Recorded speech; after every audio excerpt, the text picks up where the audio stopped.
আসসালামু আলাইকুম বন্ধুরা, আশা করছি সবাই অনেক ভালো আছেন। অনেক দিন হয় চন্দ্রকোনার সৌন্দর্য আপনাদেরকে দেখাই না অথবা তুলে ধরতে পারতেছি না। আমিও শত ব্যস্ত থাকার কারণেই চন্দ্রকোনার সৌন্দর্যটা আসলে অনেক দিন আপনাদের সামনে তুলে ধরা হয় না।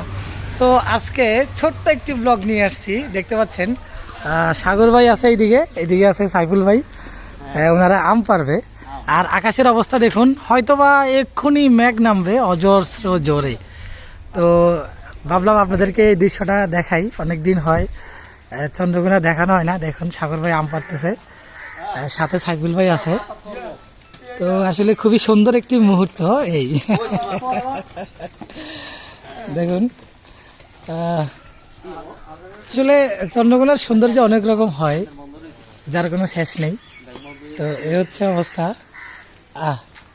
সাগর ভাই যেই বাঁশ দিয়ে ওনার ওই যে তারটা বেঁধে আম পাড়ার একটা ফাঁদ তৈরি করেছিল, এটি পড়ে গিয়েছে দেখতে পাচ্ছেন।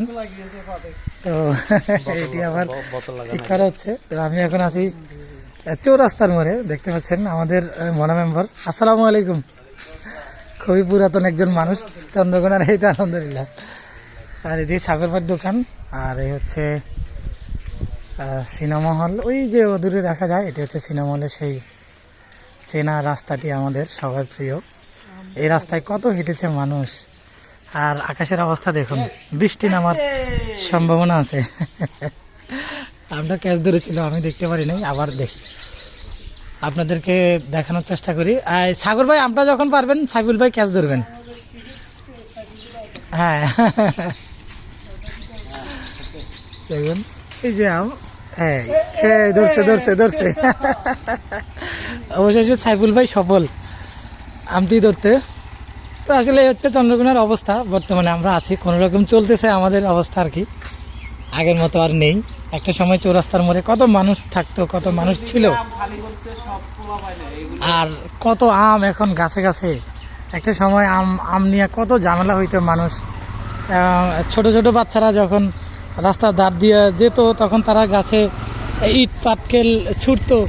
তো এগুলো নিয়ে অনেক সময় বিরোধ হইতো। কিন্তু আসলে দেখুন এখন চন্দ্রকোনায় এখন কত ফল, যেন এই ফলগুলো খাওয়ার কোনো মানুষ নেই, একেবারেই সব কিছু পরিত্যক্ত পড়ে আছে একেবারেই।